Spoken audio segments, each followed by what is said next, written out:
தேட்டரில் விட்டு வருஷம் காசு சார் ஊதுறனால இந்த பாம்பு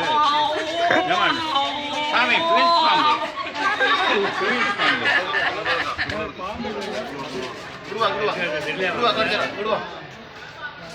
ஆமா சாமி வருது வருது ஏடா ஆடு பாமி ஏடு பாடா வருது வருதுடா கேட்டு போட்டிருக்கு கேட்டுல மேலே ஏறி வருதுடா இப்படியே கீரை வத்தா கட்டி விரியும் சரியான பாம்பு முட்டை வத்த மலைப்பாம்பு நல்லா ஜூம் பண்ணி எடுக்கிறேன் இதுக்கான பாம்பு அங்கிட்டு போயிட்டாரு அவருக்கு அங்கிட்டு தான் பிஸி கை வருதுடா வருது